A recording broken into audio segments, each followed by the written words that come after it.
morning, students. Today we begin with the reading and the explanation of the Tempest Part 4. Students, by now you have understood that it was Prospero's firm intention that Ferdinand and Miranda should fall in love with each other. He only gave a tough life to Ferdinand to lead, just to test his love for Miranda, whether still he loved Miranda in that grave situation or not. Let's continue reading. Prospero kept Ferdinand not long confined within the cell. He soon brought out his prisoner and set him a severe task to perform, taking care to let his daughter know the hard labor he had imposed on him, and then pretending to go into his study, he secretly watched them both. Prospero had commanded Ferdinand to pile up some heavy logs of wood. King's sons, not being much used to laborious work, Miranda soon found her lover almost dying with fatigue. "Alas," said she, "do not work so hard. My father is at studies. He is safe for these 3 hours. Pray, rest yourself." "Oh, my dear lady," said Ferdinand, "I dare not. I must finish my work before I take the rest." "If you will sit down," said Miranda, "I will carry your logs the while." But this Ferdinand would by no means agree to. Instead of help, Miranda became a hindrance, for they began a long conversation, so that the business of log carrying went on very slowly. So children, you see that Prospero brought Ferdinand out of the cave and gave him a tough duty to pile up some heavy logs of wood. This was in the knowledge of Miranda. He just pretended, Prospero, he just pretended that he had gone back to his study. But actually, he was hiding and watching them both. He just hid behind and watched both of them conversing. Miranda saw that Ferdinand was really very fatigued, and so she felt pity. He was very tired carrying those heavy logs of wood and wanted to give a helping hand to him, but he refused. She even told him to rest, saying that her father had gone to rest. Ferdinand did his work very honestly. Miranda became a hindrance to him, because then they both sat down and went into long conversation, resulting that Ferdinand's work went very slowly.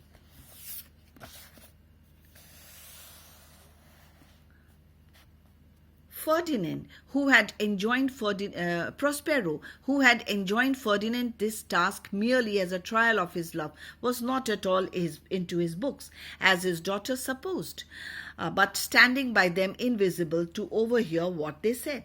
Ferdinand inquired her name, which she told him, saying it was against her father's express command she did so.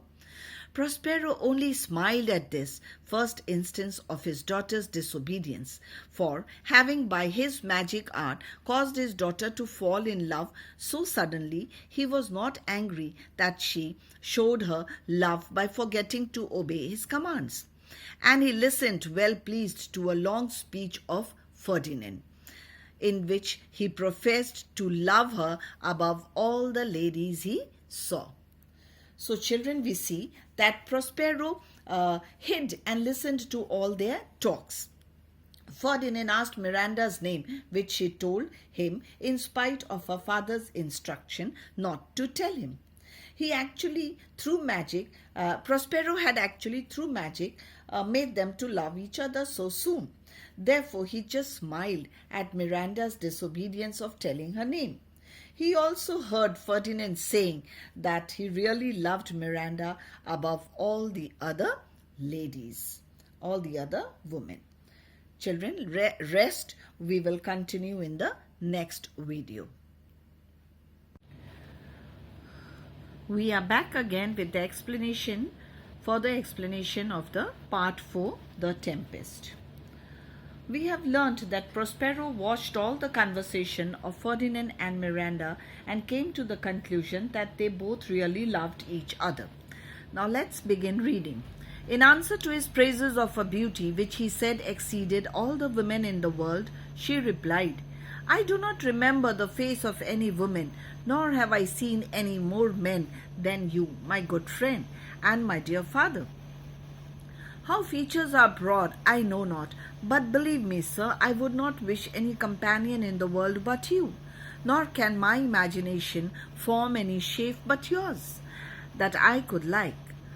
But, sir, I fear I talk to you too freely, and my father's precepts I forget. At this Prospero smiled and nodded his head as much as to say, "This goes on exactly as I could wish. My girl will be the Queen of Naples." And then Ferdinand, in another fine long speech, for young princes speak in courtly phrases, told the innocent Miranda that he was the heir to the crown of Naples and that she should be his queen.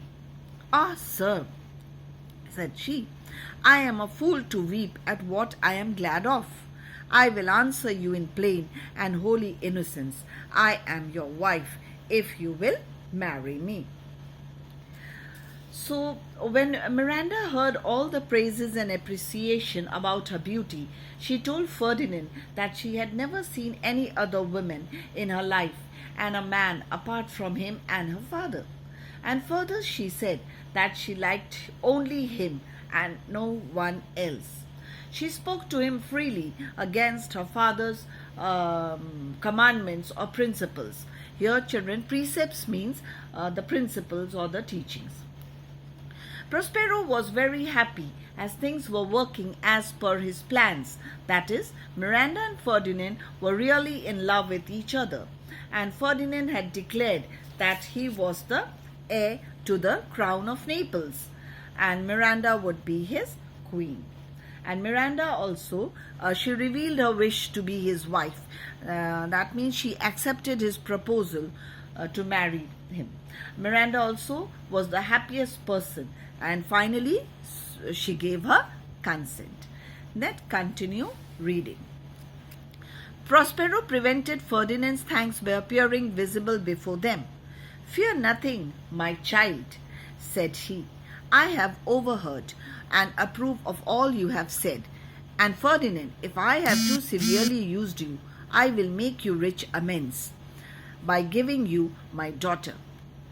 All your vexations were but my trials of your love, and you have nobly stood the test. Then as my gift, which your true love has worthily purchased, take my daughter, and do not smile that I boast she is above all praise." He then, telling them that he had business which required his presence, desired they would sit down and talk together till he returned. And this command Miranda seemed not at all disposed to disobey. At that time, Prospero appeared before them, and he told them that he had heard everything about their love, and confessed that he must have been harsh to Ferdinand by giving him all sorts of hard work to do, and he has proved and he had passed his test. So he consented to give the hands of his daughter to Ferdinand, and Miranda also never intended to disobey her father's wish, and she was ready, and she was very happy from heart to heart that she would be the queen of Ferdinand.